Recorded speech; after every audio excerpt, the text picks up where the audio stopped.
Assalamualaikum warahmatullahi wabarakatuh. Baik teman-teman semua, materi kita pada minggu ini adalah terkait dengan penganggaran perusahaan.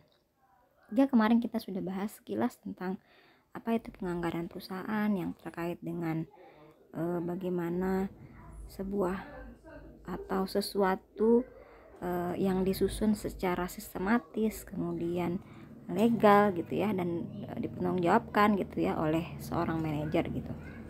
Nah, pada hari ini kita akan membahas tentang penganggaran perusahaan itu sendiri. Di mana ringkasan materi yang akan kita bahas pada pertemuan kali ini itu ada 4 submateri. Yang pertama adalah terkait dengan apa sih tujuan dari penganggaran.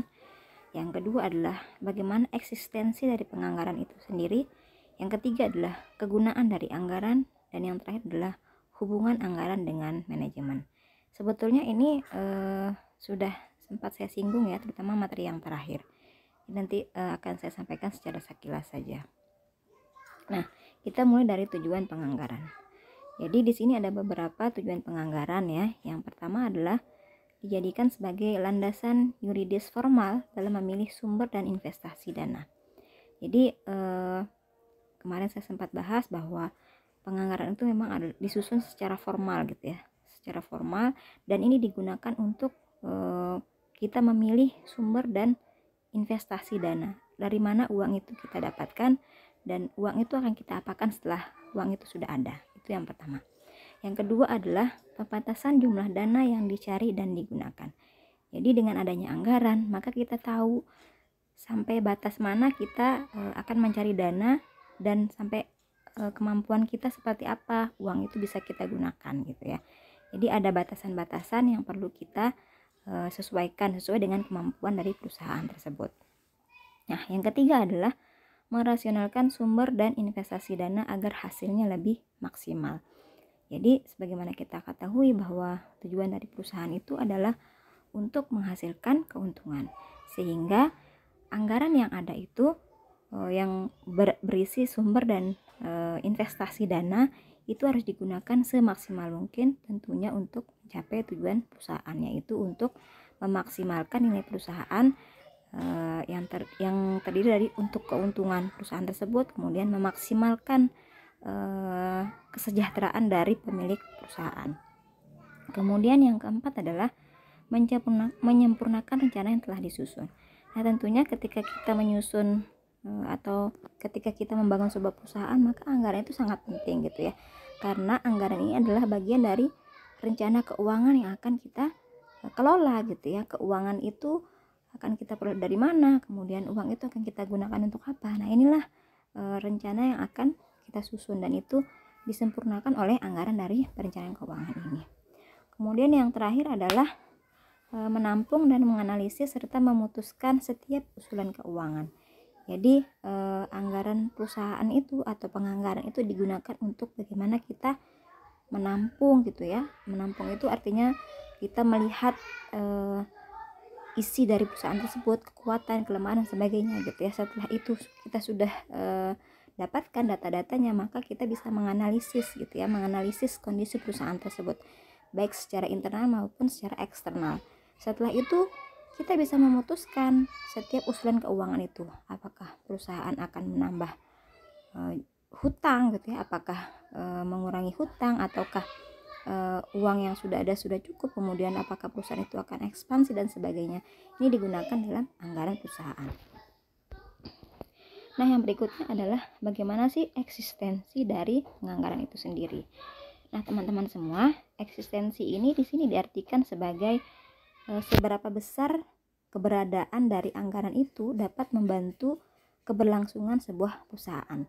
Seberapa penting penganggaran itu dapat digunakan untuk mencapai tujuan perusahaan tersebut gitu ya.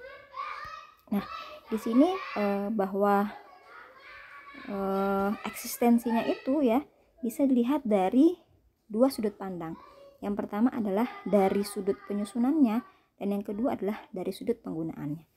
Dari sudut penyusunan gitu ya, eksistensinya bisa kita lihat bahwa itu akan disusun secara bulanan dan kuartalan gitu ya, maupun secara tahunan ya dalam periodenya gitu.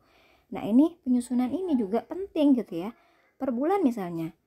Dengan adanya anggaran itu, maka kita tahu dalam sebulan itu kita akan punya kekuatan keuangan tuh berapa, dan dengan kekuatan itu uang itu akan kita gunakan untuk apa saja gitu ya. Demikian juga dengan kuartalan gitu ya, kita bisa tahu peluang-peluang kita selama per kuartal gitu ya, dari tiap keuntungan yang kita terima per bulannya. Kemudian yang berikutnya adalah yang kedua, terkait dengan penggunaan. Nah, kalau tadi ketika anggaran itu sudah disusun, maka kita butuh untuk melihat kita gunakan untuk apa anggaran itu gitu ya. Nah, adapun dalam hal ini, penggunaan ini digunakan oleh semua departemen dalam perusahaan. Bukan hanya orang keuangan saja gitu ya. Orang produksi pasti akan melihat dalam hal keuangan. Karena ketika kita akan memproduksi sesuatu, memproduksi produk, maka kita juga harus melihat kemampuan perusahaan secara keuangannya. SDM, tentu saja kita melihat itu gitu ya. Kalau tidak ada anggaran keuangan, kita tidak tahu bagaimana kita bisa menilai kinerja dari pegawai gitu. Kemudian apakah kita akan adakan penambahan pegawai dan sebagainya gitu. Jadi eksistensi dari anggaran ini sangat penting sekali gitu ya. Keberadaan dari anggaran perusahaan ini sangat penting sekali. Kemudian yang berikutnya adalah yang terakhir itu terkait dengan kegunaan dari anggaran.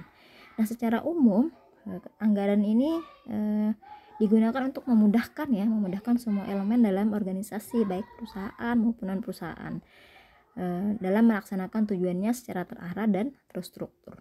Jadi baik itu perusahaan yang orientasinya profit ataupun perusahaan yang orientasinya tidak profit gitu ya, itu pasti akan membutuhkan anggaran gitu. Nah, di sini ada 7 kegunaan dari anggaran ini sendiri. Yang pertama adalah untuk mencapai tujuan bersama. Nah, ini tentunya ya, tadi saya sudah sempat singgung bahwa keberadaan dari anggaran ini sangat dibutuhkan oleh semua lini, sehingga untuk kita bisa mencapai tujuan itu secara bersama-sama, maka kita butuh namanya anggaran perusahaan gitu ya, karena kita bisa melihat kekuatan dari perusahaan itu secara finansial, itu bisa kita lihat dari anggaran. Kemudian yang kedua adalah alat untuk menilai kinerja karyawannya. Semakin banyak keuntungan gitu ya, semakin banyak profit yang diperoleh perusahaan tersebut, maka pasti anggaran yang dia buatkan setiap periodenya itu juga bisa jadi akan semakin meningkat gitu ya. Nah, ini bisa kita jadikan sebagai tolak ukur kinerja karyawan. Apakah dengan keuntungan yang banyak, anggaran yang banyak, berarti kinerja keuangannya juga bisa nilai baik gitu ya. Nah, yang ketiga adalah digunakan untuk memotivasi karyawan. Nah, tentunya dengan anggaran-anggaran yang banyak ya, itu bisa dijadikan sebagai reward ya, yang bisa diberikan kepada karyawan gitu. Dengan kinerja yang baik, maka kita bisa meningkatkan anggaran dalam hal gaji misalnya gitu, sehingga ini akan memotivasi karyawan untuk lebih produktif lagi. Kemudian yang keempat adalah menimbulkan tanggung jawab tertentu pada karyawan. Dengan adanya orientasi profit, kemudian keuntungan yang selalu meningkat, maka karyawan itu sendiri akan merasa memiliki tanggung jawab gitu ya. Tanggung jawabnya sebagai karyawan. Tentunya tadi berkaitan dengan bagaimana memotivasi karyawan gitu, sehingga dengan adanya reward dan sebagainya, mereka merasa punya tanggung jawab secara moral terhadap perusahaan tersebut. Kemudian yang berikutnya adalah menghindari pemborosan. Nah, tentunya dengan adanya anggaran, kita punya batasan-batasan. Uang ini kita gunakan ada berapa banyak, kemudian kita gunakan untuk apa saja gitu ya. Dan itu sudah sesuai dengan pos-posnya masing-masing, pos SDM ya, pos keuangan, pos produksi dan sebagainya gitu. Dan ini digunakan untuk menghindari pemborosan, sehingga sumber dana itu digunakan sesuai dengan kebutuhannya gitu ya. Kemudian yang berikutnya adalah bagaimana memanfaatkan sumber daya secara efisien. Dengan adanya anggaran, maka kita tahu seberapa besar sumber daya yang akan kita gunakan gitu ya, dari tingkat keuntungannya. Kemudian setelah itu kita buat anggaran dan sebagainya, maka kita bisa tahu sumber daya apa saja yang kita miliki, kemudian sumber daya ini akan kita gunakan untuk apa saja gitu, sehingga akan terlihat lebih efisien. Dan yang terakhir adalah alat pendidikan bagi para manajer. Jadi dengan adanya anggaran ini tadi, bahwa manajer belajar untuk mengatur perusahaan tersebut secara finansial gitu ya. Dia belajar untuk bagaimana mencari sumber dana gitu ya, entah itu dari pihak internal ataupun pihak eksternal gitu ya, ataupun pihak ketiga gitu. Setelah uang itu ada, mau diapakan uangnya? Mau digunakan untuk pembelian alat, mesin ya, membeli kendaraan, ataukah untuk meningkatkan jumlah produksi gitu ya, atau bahkan mungkin untuk ekspansi, menambah cabang dari perusahaan tersebut gitu. Sehingga hal ini bisa dijadikan sebagai alat pendidikan ya bagi para manajer. Nah yang terakhir ya, atau tadi yang terakhir bukan ya, ini yang terakhir, hubungan anggaran dengan manajemen. Nah teman-teman semua, ini sebenarnya pekan kemarin saya sempat bahas bahwa hubungan anggaran dengan manajemen itu sangat penting sekali gitu ya. Dalam hal ini anggaran memiliki hubungan yang sangat erat dengan manajemen, terutama berkaitan dengan fungsi manajemennya. Jadi kalau dalam fungsi manajemen itu kan ada perencanaan, pengorganisasian dan sebagainya gitu ya. Nah anggaran ini masuk ke dalam sub dari fungsi manajemen itu tadi gitu, terutama berkaitan dengan perencanaan dan pengorganisasian. Anggaran adalah sesuatu yang direncanakan gitu ya. Nah perencanaan ini nanti akan diterapkan dalam sebuah organisasi gitu, sehingga anggaran merupakan rencana yang dilakukan secara formal dan sistematis, dan hasil tersebut akan dilaksanakan oleh seorang manajer dalam sebuah organisasi. Kalau digambarkan seperti ini gitu ya, bahwa manajemen itu secara umum adalah teori dan seni gitu ya, yang diterapkan oleh seseorang untuk mencapai tujuan secara bersama-sama. Kemudian dalam manajemen itu ada fungsinya gitu ya. Fungsinya apa saja? Ada planning ya, organizing, actuating, controlling gitu ya. Nah fungsi manajemen inilah yang memasukkan anggaran gitu ya. Jadi anggaran itu masuk dalam fungsi pertama dari pertama dan kedua ya. Yang pertama itu perencanaan, planning ya, kemudian organizing gitu.